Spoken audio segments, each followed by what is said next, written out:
Dr. Anna Charalambidou is senior lecturer at University College London, whose research explores language, identity, and culture in Cypriot and diasporic communities. But today, she's here to share her insights on the history and cultural significance of one of my favorite Cypriot dishes, and that is flaounες. So, Anna, thank you for accepting my invitation and welcome. Thanks for having me, Andres. And flaounες is also one of my favorite and iconic Cypriot dishes. So very iconic. Okay, so I have a lot of listeners who are not Cypriot, and I'd love for them to hear what exactly are flaounες, just so they can understand what we're talking about. So flaounες are festive Easter time cheese pies. They're exclusively Cypriot. So Cyprus is made up of Greek Cypriot community, Turkish Cypriot community, and flaounες are shared by both communities, but they're not found in the motherlands of either Greece or Turkey. It's a very labor-intensive type of pastry. So the day before, you have to grate the cheese, mix the cheese with eggs, mint, raisins, spices, make the cheese filling. And then the next day you make the dough, which is usually some type of sweetened and rich dough. You open the dough into little discs, put the cheese in the middle, and then close it in a way that you can still see the filling. So they can be either triangular or rectangular or even circular. And then you bake them in the oven or in a wood oven traditionally. And there you go. So you have them flaounες. They can be savory, they can be sweet. The Greek Cypriots use them to break the Lent before Easter, where traditionally for 50 days people would abstain from milk and dairy. So they would eat it as soon as they could eat dairy and milk again. And then the Turkish Cypriot community would make them during Ramadan, again to break the fast during sunset. Interesting that both are made around the most significant times in both religions, Easter for Christianity and Eid for Turkish Cypriots. I find that very interesting. How widespread were flaounες historically across Cyprus? Were they once limited to certain regions or communities? Yeah, so from I think the 1970s, flaounες became very widespread. So every community, wherever you lived in Cyprus, no matter how poor, they would make flaounες. But before that, actually, yes, it was mainly concentrated to west parts of Cyprus. So Paphos, northern Paphos, Limassol, and then it spread to other parts of Cyprus. And there are local variations as well. So in western parts, flaounες would be bigger, more savory. In Larnaca, Nicosia, Kyrenia, the peninsula, they will be sweeter, so there'll be sugar added in the cheese mixture, more raisins, less sharp cheeses, and then those will be sweeter. So there's some regional variation as well, also when it comes to spices. So you said in the 70s it kind of picked up. So am I to infer that prior to the 70s, this was sort of out of the reach for the poor people of Cyprus? Yes, because it's a very rich sort of dish. So you need access to eggs and cheese and, some sort of fat to make the dough. So not everyone would have access to those. We talk about cheese a lot. What sort of cheese is typically used in the making of a flaouna? So because flaounες are so iconic, they have their own cheese named after them. So you would traditionally use what we call in Cyprus flaouna cheese. It's a cheese made specifically to make flaounες. It is, similar to maybe to manchego cheese. So it's made traditionally out of sheep's, goat's milk and left to dry and mature during Lent, and then at the end of the Lent you would have it matured there and you'll be able to use it. There's a bit of variation. So the flaouna cheese in Paphos region, Limassol, is longer and more salty. The flaouna cheese in now Nicosia, Famagusta, Larnaca is flatter and almost saltless. So you mentioned that there's variations. You talked about sweet versus savory, but there's Yeah. also variations in the spices. One of them, which really I was really taken aback because I don't think my mom uses it. But could you tell us how they were used and what you could add to your Yes, flauna? sure. So the typical spices are ground mastic made from the mastic from the trees, and ground mahlepi. So mahlepi is made from the stone of St. Lucia cherry. So again, that's very fragrant. I don't know, maybe similar a bit to cardamom and clove-ish. So these are the two main spices, mastic and mahlepi. In some western areas of Cyprus, they would use kannaouri, which are the seeds from the cannabis plant, which might or might not be legal, depending on where you live or, the different rules. I mean, the actual seeds are legal, but the plant is not, because you can make cannabis out of it. So those seeds were also used in Western Cyprus. In other areas, they might use saffron to make the dough look more yellow, and that's more in the Troodos or in the mountain region, or cinnamon, again, where northeastern Cyprus, or where they would make sweeter type of flaones, they might put a bit of cinnamon, or vanilla, which my mum hates flaones with vanilla, I have to say that. But vanilla was popularized when the first cooking book of Cypriot cooking in the 70s came out, and that included vanilla. Aniseed also is used in not inside the flaones, but outside, because outside you put sesame seeds. You might also put aniseed, especially the Turkish Cypriot version would have aniseed. How do these compare to baskets? Something I've never actually heard of, and apparently it's only in Paphos. Can you tell us about what those are and how they compare to flaounes? So baskets are it's the same dough as flaounes, the same cheese filling, but in addition to cheese, there you have pieces of cooked meat, which would be traditionally either fried lamb or less commonly fried pieces of goat or pieces of rabbit, sometimes in tomato sauce. So you would cook this piece of meat, then you would let it cool down, put it into the cheese mixture that has the cheese that is needed with eggs and leavening and spices, and then put that in the dough. Usually there might be like round shape. Again, there's an opening on the top where you can see the filling, and then you put sesame all around and egg wash. So these don't, because they have meat in them, obviously you can't keep them for as long as flaones.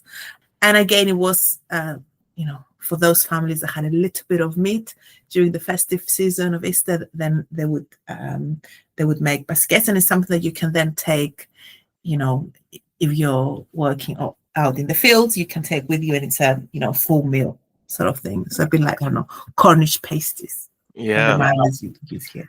All right, let's talk about the word flauna.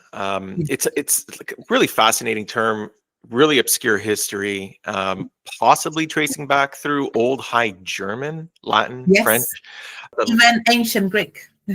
Okay, wow. So then, what do we know about the linguistic and historical origins of the word? How far back can we trace it, and what origins do we have here?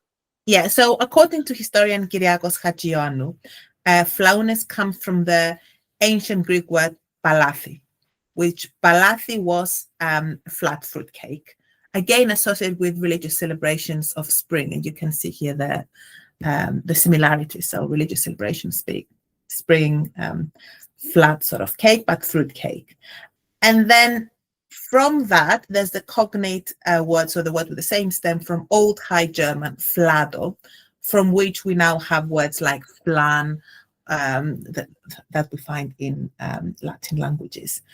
So that was a pastry, again, with eggs and milk and cheese and fruit.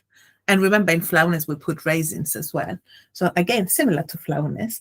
And then from Old High German, that went to a number of Latin, German, Danish, Norwegian, Swedish words where we have different things like flatbread or fladen or vlade or flado. But to enter flaones, Old High German flado went into Latin flado, and from there to French flan.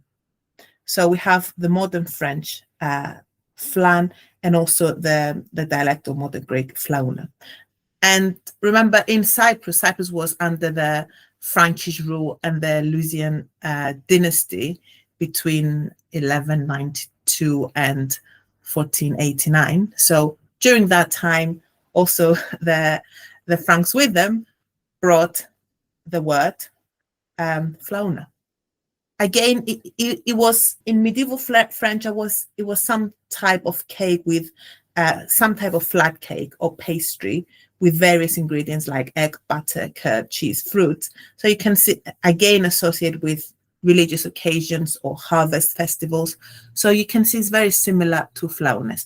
Now the word flauna then went into other different areas of Greece that were under Frankish domination, usually to mean flatbread, like a simple flatbread. Mm-hmm. But only in Cyprus did it maintain that original meaning of enriched dough with cheese and fruits.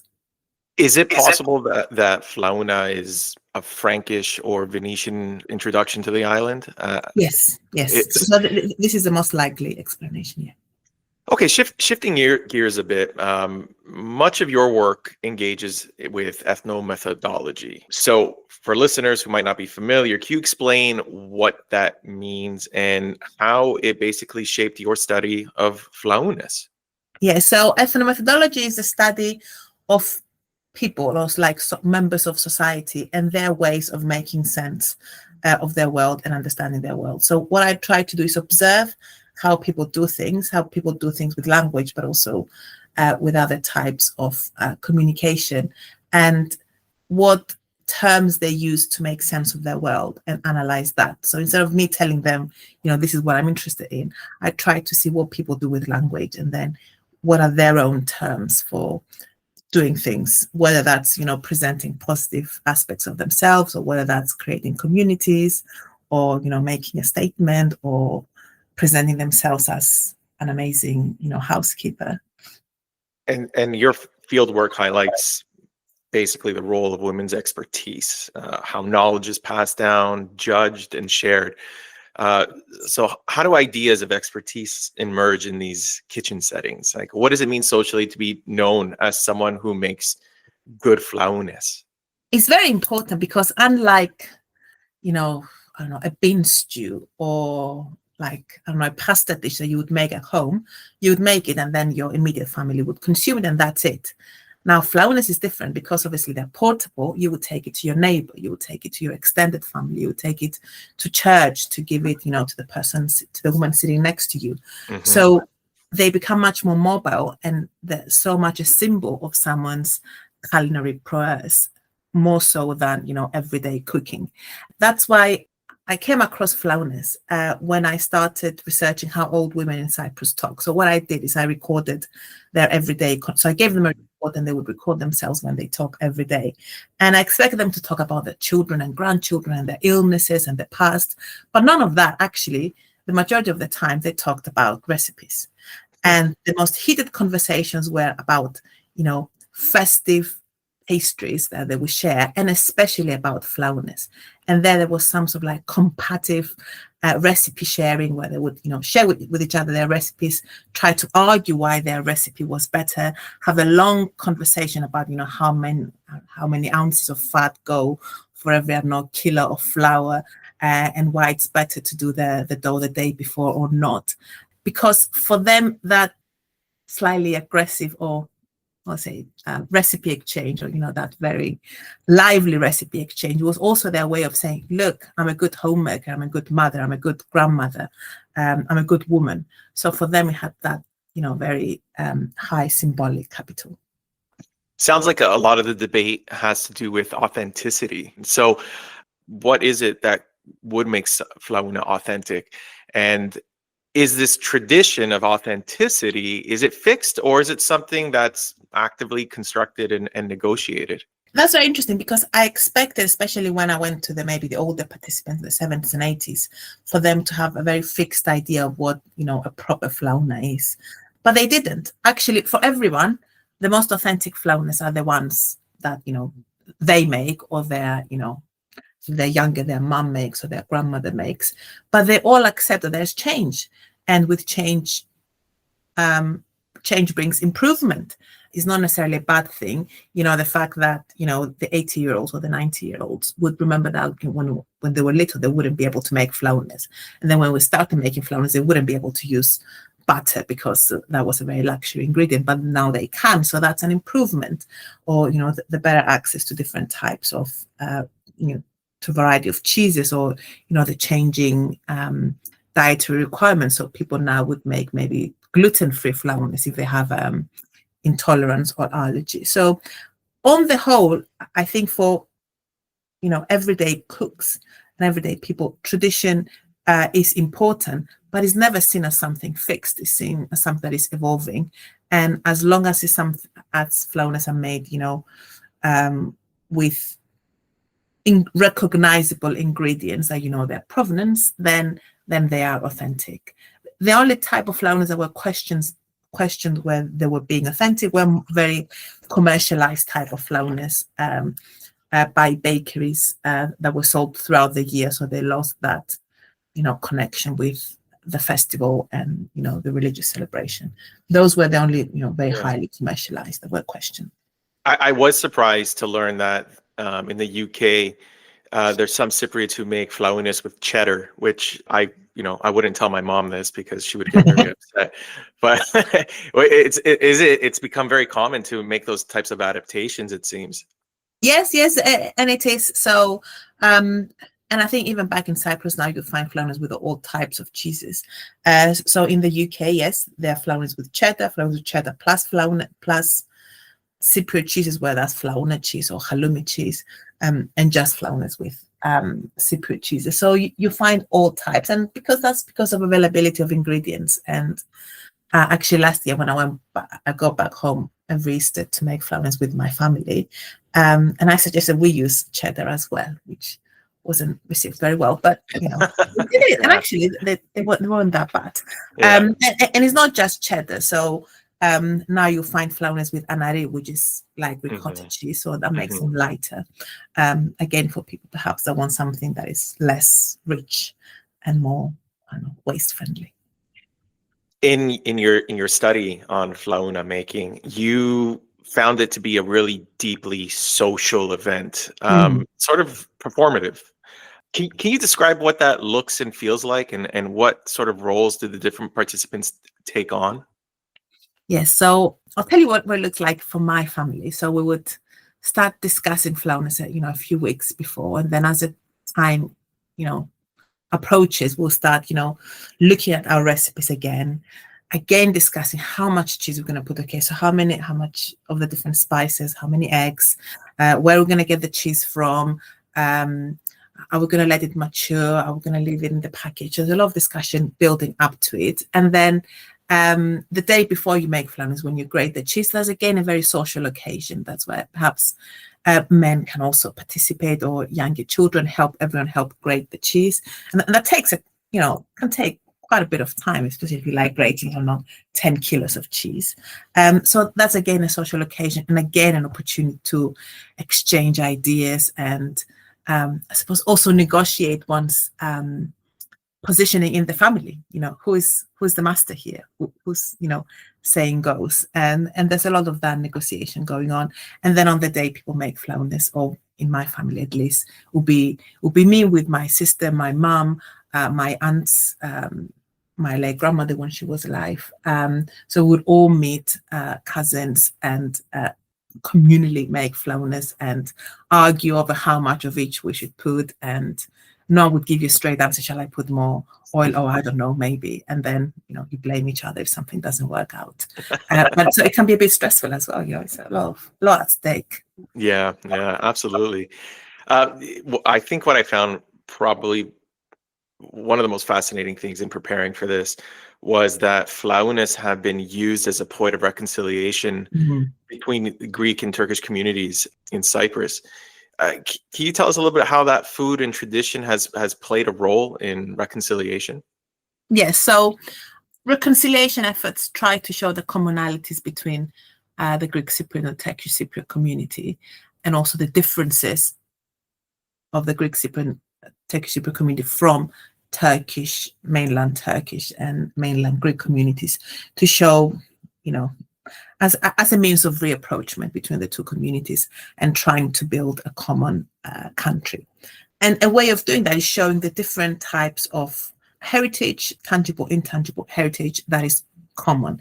And flaounes, or pilavuna as it's common in Turkish Cypriot dialect, is one of those, because it's uniquely Cypriot. It's not found in the motherlands, but it's also something that is common between the two communities.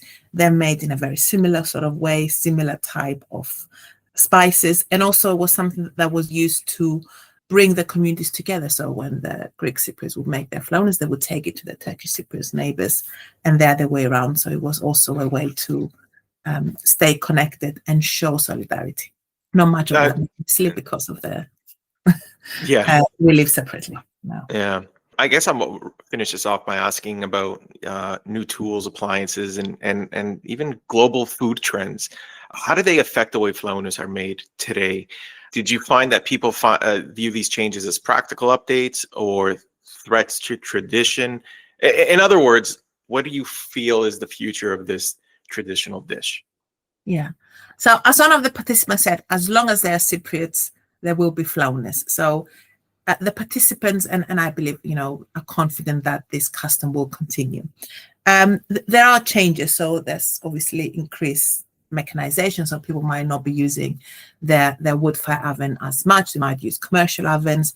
There might be large commercial mixers, for example, that my aunt bought to make the dough, and other type of technological advances that go into making flaounes, and also wider dietary trends, so make them perhaps more light or suited to people with allergies or intolerances. All those fit into the evolution of flaounes. But the participants would say actually the only thing that might threaten their future is when people stop making them. Not when they make them in a different way or using shortcuts, but when they stop making them. But I think there's wide consensus that is unlikely to happen.